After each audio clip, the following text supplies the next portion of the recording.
करेंगे जो कि मिल रही है दिल्ली से, जहां नामों की सियासत को लेकर पीएम मोदी ने बड़ा हमला किया है। नेहरू सरनेम से क्यों परहेज करती हैं उनकी पीढ़ियां, उन्होंने कहा है।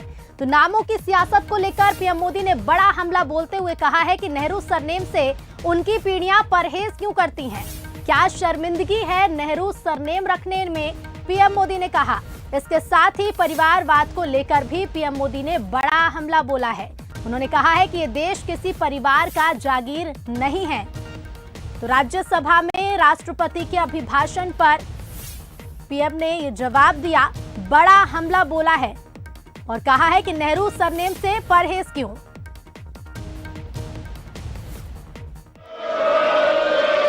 किसी कार्यक्रम में अगर नेहरू जी के नाम का उल्लेख नहीं हुआ तो कुछ लोगों के बाल खड़े हो जाते हैं, उनका लहू एकदम गर्म हो जाता है कि नेहरू जी का नाम क्यों नहीं दिया। आदरणीय सभापति जी, मैं बहुत आश्चर्य होता है कि चलो भाई, हमसे कभी छूट जाता होगा नेहरू जी का नाम, और छूट जाता होता होगा हम ठीक भी कर लेंगे क्योंकि वो देश के पहले प्रधानमंत्री थे। लेकिन मुझे ये समझ नहीं आता है कि उनकी पीढ़ी का कोई व्यक्ति नेहरू सरनेम रखने से डरता क्यों है।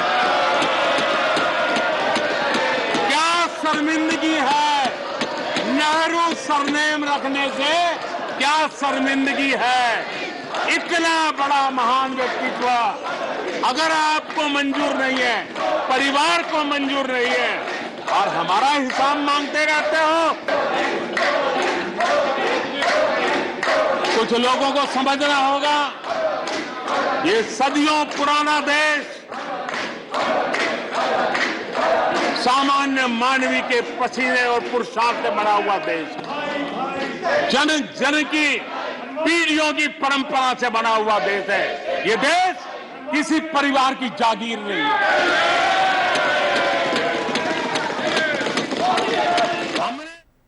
तो देखिए, दो बड़ी बातें पीएम मोदी ने कही हैं अभिभाषण के जवाब के दौरान। इसी पर हम ज्यादा बातचीत करेंगे। न्यूज हेड शरद द्विवेदी जी हमारे साथ फोन लाइन पर जुड़ गए हैं। शरद जी, चाहे नामों की सियासत हो चाहे परिवारवाद, ये दोनों ऐसी बड़ी बातें हैं, दो बड़े मुद्दे हैं, और इससे लेकर इस बार पीएम मोदी ने जिस तरह से अपनी बात रखी है, जिस तरह से बड़ा हमला बोला है, आप किस तरह से देखते हैं? देखिए, बहुत बड़ा हमला है कांग्रेस पर, अगर हम बात करें प्रधानमंत्री नरेंद्र मोदी की तरफ से। और पहली बार उन्होंने एक तरह से, ये बहुत बड़ा एक आरोप है कांग्रेस के ऊपर कि उन्होंने गांधी टाइटल को जो अडॉप्ट किया है जी, उसके पॉलिटिकल माइलेज के लिए, जो उन्होंने कहा नहीं है लेकिन इशारा यही है कि आपने राजनीतिक लाभ के लिए गांधी शब्द अपने साथ जोड़ा है। ऐसा इशारा करते हुए नजर आए हैं प्रधानमंत्री नरेंद्र मोदी कि नेहरू बहुत बड़े व्यक्ति रहे, देश के प्रथम प्रधानमंत्री रहे, देश के विकास, उनकी किताबें सब चर्चा में रहीं, लेकिन आपने नेहरू के बजाय गांधी टाइटल को क्यों अपनाया। और चलिए, परिवार में परंपरा रही, क्योंकि इंदिरा जी के जो पति फिरोज गांधी रहे, उनके लिए कहा गया कि गांधी जी ने अपना टाइटल उनको दिया था कि आप गांधी के नाम से जाने जाएं। तो वो टाइटल अडॉप्ट करके आगे बढ़ता रहा परिवार, लेकिन नेहरू से क्यों परहेज हुआ, ये एक बड़ा सवाल उछालने की कोशिश प्रधानमंत्री ने की है। काफी हमलावर रहे हैं 2 दिन। अगर हम लोकसभा और राज्यसभा में प्रधानमंत्री के जवाब देखें राष्ट्रपति के अभिभाषण पर, जिसमें मुख्य तौर पर उन्होंने कांग्रेस को निशाने पर लिया है। उन्होंने ये भी कहा कि मुद्दे नहीं है, कांग्रेस को अपने नारे बदलने पड़ेंगे। आज देश जहां और जिस तरफ आगे बढ़ रहा है, वहां सिर्फ बीजेपी को कोसने से या नरेंद्र मोदी जी को कोसने से काम नहीं चलेगा। हम मेहनत से आगे बढ़े हैं। और उन्होंने कहीं ना कहीं एक सकारात्मक भाव भी जो दर्शाने की चेष्टा की, कोशिश की, वो ये कहते हुए की कि आपके पास उछालने के लिए कीचड़ है तो मेरे पास गुलाल है जी। तो आप कीचड़ उछालिए, मैं गुलाल उछालूंगा, और कमल जो है वो कीचड़ में ही खिलता है। यानी प्रधानमंत्री ने ये कहा कि हम उस स्तर पर जाकर जवाब नहीं देंगे, लेकिन आप जैसा चाहें करें। तो काफी फिर हमलावर रहे हैं प्रधानमंत्री नरेंद्र मोदी, और कांग्रेस को उन्होंने हर तरह से घेरा है।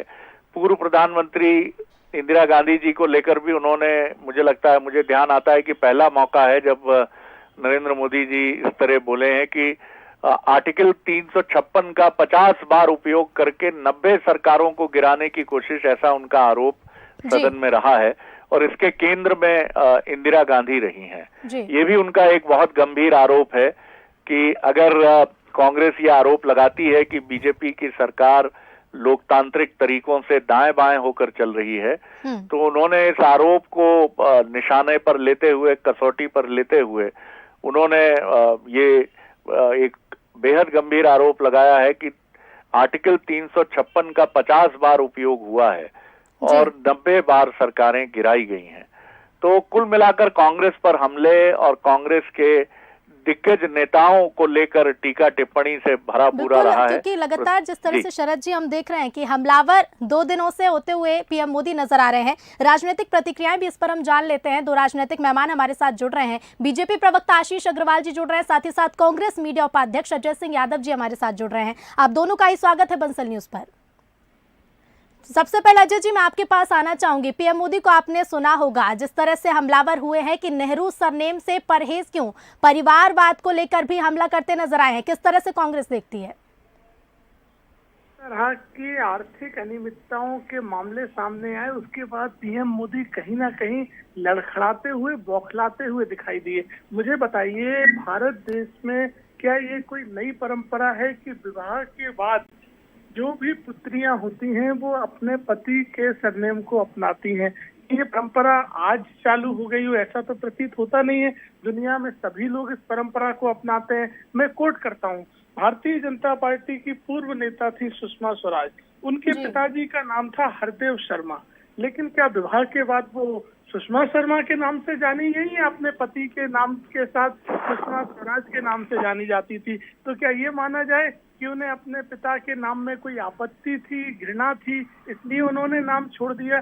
शरद पवार की पुत्री हैं सुप्रिया सूले, जो कि विवाह के बाद अपना नाम सुप्रिया सूले लिखती है, और ये तो भारत की एक आम परंपरा है जो हर परिवार में जानी जाती है। और मोदी जी इस तरह की बात कर रहे हैं, इसकी तो उम्मीद नहीं की जा सकती है कि इस तरह की बात संसद जैसे गरिमामय स्थान पर और इतने बड़े पद पे बैठे ठीक है अजय जी, आशीष जी से इसका जवाब भी ले लेते हैं। आशीष जी, अजय जी को आपने सुना, उदाहरण पेश कर रहे हैं, क्या जवाब देना चाहेंगे? देखिए, खुद ही इस विमर्श को इस दिशा में ले गए जिसमें मैं नहीं ले जाना चाहता था। पहले मैं सकारात्मकता से शुरू करता हूँ, नहीं तो विषय हट जाएगा। मुझे लगता है कि जब हमारे महापुरुषों और संविधान निर्माताओं ने इस संसद के पटल को जब उन्होंने विजुअलाइज किया होगा, तो इसी तरह की स्वस्थ बहसों के लिए उन्होंने सोचा होगा। तो आज जिस तरह से माननीय प्रधानमंत्री जी ने, क्योंकि इस देश ने ऐसे भी प्रधानमंत्री देखे जो बोलते ही नहीं थे या सिर्फ वो एक कागज का टुकड़ा पढ़ते थे, तो जिस तरह से उन्होंने लगभग सकारात्मकता से हर विषय का उत्तर दिया और अपनी सरकार के पक्ष को भी रखा, उसके भावनाओं को भी स्पष्ट किया, तो वो सराहनीय था। 130-40 करोड़ इस देश के सभी लोग गौरवान्वित हैं कि ऐसा प्रधानमंत्री आज देश का नेतृत्व कर रहा है। जी बिल्कुल, हमारे साथ न्यूज़ हेड शरद द्विवेदी जी भी लगातार बने हुए हैं। शरद जी, आपका कोई सवाल दोनों मेहमानों से? प्रधानमंत्री जिस तरह से कांग्रेस को लेकर हमलावर हुए हैं और जिस तरह से उन्होंने, अजय जी, एक बड़ा गंभीर जो उनका आरोप रहा है, उनका कथन रहा है संसद राज्यसभा में कि आर्टिकल 356 का 50 बार से ज्यादा कथित रूप से दुरुपयोग हुआ है और 90 बार सरकारें गिराई गई हैं, और इसके पीछे एक ही नाम रहा है, इंदिरा गांधी, जो कांग्रेस की सीनियर लीडर, दिग्गज नेता रही हैं और पूर्व प्रधानमंत्री हैं। ये पहली बार, मुझे जहां तक ध्यान आता है, कि प्रधानमंत्री पहली बार, नेहरू जी का विषय भी पहली बार उठा है और इंदिरा गांधी जी को लेकर भी सीधी बात, इस तरह का एक हमला। आपातकाल को लेकर तो कांग्रेस की घेराबंदी की कोशिशें देखते रहे हैं हम लोग, लेकिन ये पहला मौका है। इस पर क्या कहेंगे आप? संविधान में सरकार के पास विभिन्न तरह के नियम, कायदे और प्रावधान होते हैं, उसमें से आर्टिकल 356 भी एक प्रावधान है जो कि विषम परिस्थितियों में के आर्टिकल 356 का उपयोग करना पड़ता है और अलग अलग सरकारों के दौर में अलग अलग समय पे इसका उपयोग किया गया है। भारतीय जनता पार्टी की सरकारों में भी किया गया है। अगर मोदी जी मानते हैं कि आर्टिकल गलत है तो इसको विलोपित क्यों नहीं करवा देते हैं संविधान में से। अगर वो मानते हैं कि इस तरह के आर्टिकल का उपयोग नहीं होना चाहिए, तो जब आप इस आर्टिकल को कंटिन्यू रख रहे हैं तो आप भी मानते हैं कि आर्टिकल जरूरी है। और इंदिरा गांधी जी रही हो या कोई और प्रधानमंत्री रहे हो, कोर्ट करें किसी न्यायालय ने इस निर्णय को कभी गलत ठहराया हो, किसी न्यायालय ने कहा हो कि संसद में जो आर्टिकल 356 के तहत कोई विधानसभा भंग की गई वो गलत की गई हो, तब हम इस बात को मानते हैं। आशीष जी, आपसे मैं एक अंतिम सवाल ये कर रहा हूँ कि नेहरू जी का जो विषय प्रधानमंत्री ने उठाया है, तो इसके जरिए क्या उन्होंने ये बात मैसेज देने की कोशिश की है कि कहीं फायदे की दृष्टि से गांधी टाइटल कैरी होता रहा, लेकिन नेहरू जी नेपथ्य में चले गए, जबकि मूल्यांकन या योगदान उनका भी भारतीय राजनीति में बहुत बड़ा रहा है। ये कहकर भी उन्होंने कांग्रेस पर एक बड़ा हमला बोला है। जी देखिए, जब आप अपने मूल सरनेम को छुपाएं और किसी राजनीतिक विरासत का फायदा उठाने के लिए कोई एक मांगे हुए सरनेम का उपयोग करें, तो ये विमर्श तो मुझे लगता है कि देश की हर पान की दुकान पर, हर डिबेट में लगातार उठता ही है कि कैसे नेहरू जी के वंशज गांधी हो गए। एक बात। दूसरी बात, जहां तक बात की अभी अजय जी ने कि इंदिरा गांधी जी ने अपने हस्बैंड के सरनेम का इस्तेमाल किया, तो मेरी जानकारी के अनुसार वे फिरोज खान थे। वे GANDHI कभी नहीं थे बाय बर्थ।